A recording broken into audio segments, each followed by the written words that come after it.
The glittering towers of San Francisco project an image of unparalleled prosperity. Yet mere blocks away, the city's other face reveals a shocking reality.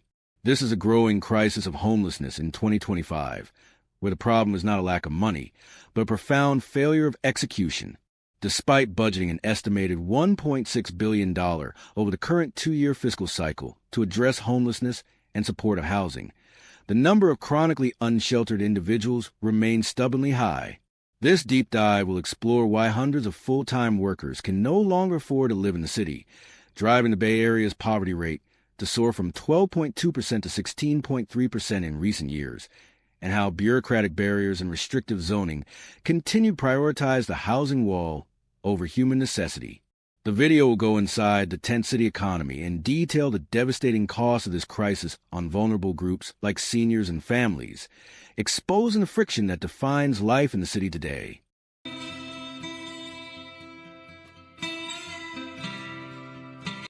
Shocking homeless data and rising rates.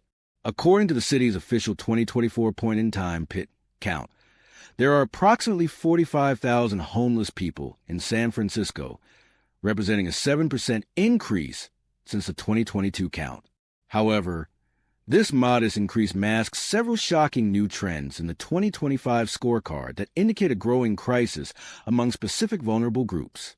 While overall unsheltered homelessness saw a slight 1% decrease, this was offset by a 37% spike in the number of people living in vehicles, demonstrating that the crisis is simply shifting location rather than being solved.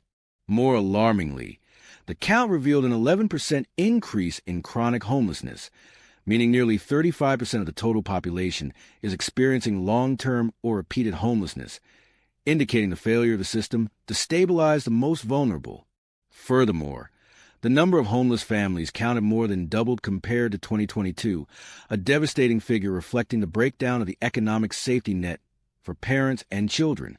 These statistics confirm that despite efforts to increase shelter capacity, which rose by 18%, the inflow of newly homeless individuals continues to outpace the city's ability to provide permanent solutions, revealing a systemic breakdown in housing stability. Lighty.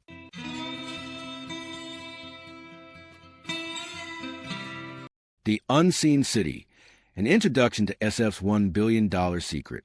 San Francisco, a city synonymous with billion-dollar valuations, visionary technology, and unparalleled wealth, hides a devastating reality just blocks from its glass-towered skyline.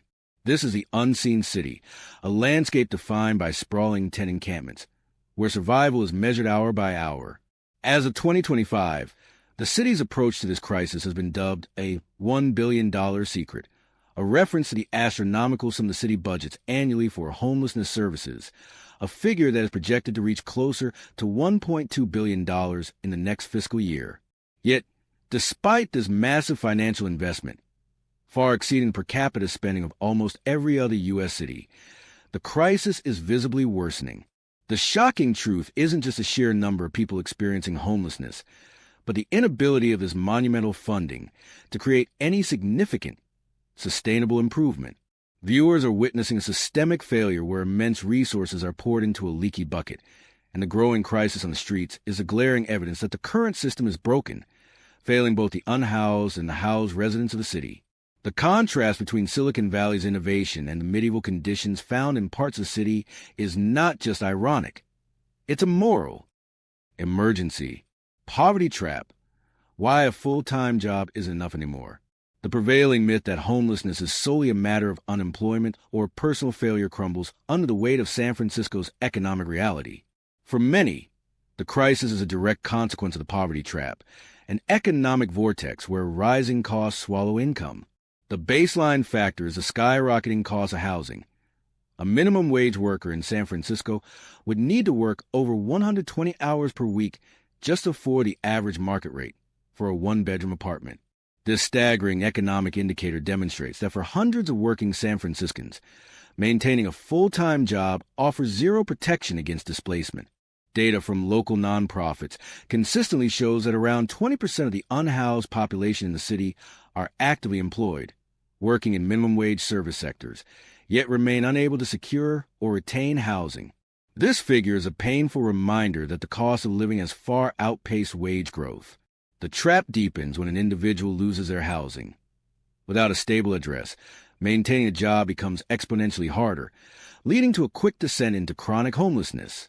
The crisis is therefore increasingly defined by economic eviction, not a lack of effort, challenging the public to view homelessness as a structural flaw rather than an individual failing.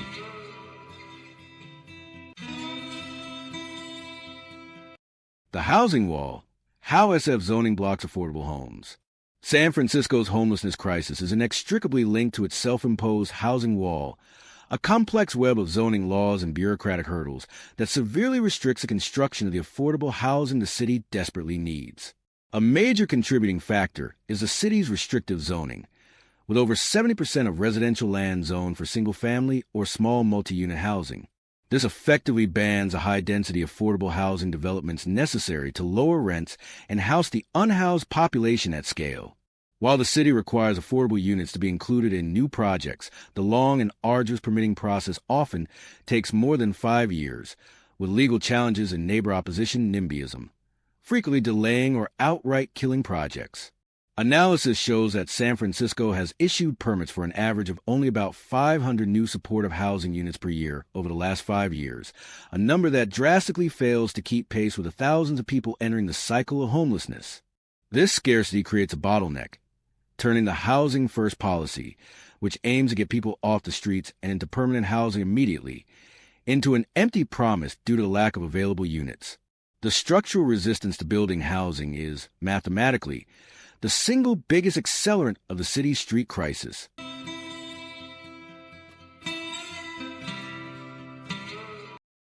The hidden victims, seniors, families, and youth on the streets. While the most visible face of the crisis often involves single, chronically homeless adults, a deeper look reveals that the system is failing some of the most vulnerable and hidden victims within the population.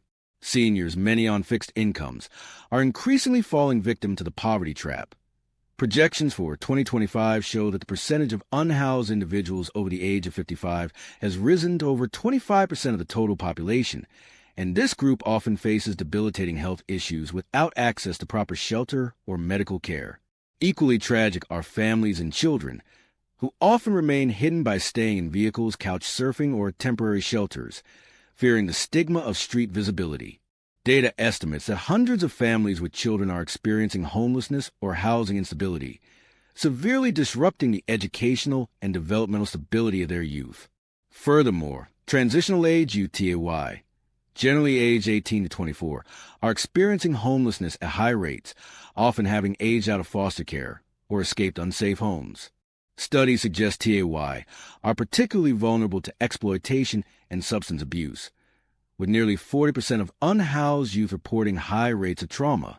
These groups represent a failure of the city's safety net to protect those who are least equipped to navigate the complex challenges of life on the streets. The tent city economy, how encampments evolve into communities. As the city struggles to provide adequate shelter and housing, the growing encampments across San Francisco are evolving beyond temporary clusters into complex, albeit rudimentary, tent city economies and social structures. These encampments are not simply random gatherings. They develop their own internal rules, leadership, and informal mechanisms for survival. Within these self-organized communities, individuals participate in a shadow economy, often involving recycling, panhandling, or other informal labor, creating a system of bartering and mutual aid that is necessary for day-to-day existence. While often dangerous and unsanitary, this sense of community and stability can become a barrier to accepting city services. Preliminary outreach data suggests that an individual living in a deeply established encampment is 25% less likely to engage with city outreach workers than someone recently unhoused, because they fear losing their social network or their few possessions during a sweep. This highlights a critical flaw. The city's approach of merely clearing encampments without providing immediate low-barrier and long-term stable housing only fractures these social bonds, often leading to the dispersal and reformation of the encampment just blocks away. These shadow systems underscore the desperation for human connection and stability when formal systems FAI. Resident versus unhoused. The friction in public spaces. The visible escalation of the homelessness crisis has created profound and persistent friction in public spaces, pitting housed residents and business owners against the unhoused population. This friction is most acutely felt in neighborhoods like the Tenderloin and Soma, where the presence of large encampments and public health issues has been linked to a significant decline in business activity, with some estimates suggesting a 12% drop in foot traffic and a 15% increase in business closures in affected areas since 2023. Housed residents frequently report concerns over public safety and sanitation, leading to a constant cycle of calls for police and public works interventions. This has prompted the city to spend vast resources on cleaning and enforcement. For example, the Department of Public Works dedicates an extraordinary amount of resources daily to street cleaning and encampment removal. The core of the problem lies in the fact that the street has become the only available public space for the unhoused, turning every sidewalk, park, and doorway into a battleground for territory and cleanliness. This systemic conflict, often termed the criminalization of poverty, fails to address the root causes, instead focusing on managing the visible symptoms. The deepening divide reflects not just a physical problem, but a crisis of empathy and civic responsibility, demanding a unified, compassionate, and effective long-term solution that takes the city beyond mere crisis management.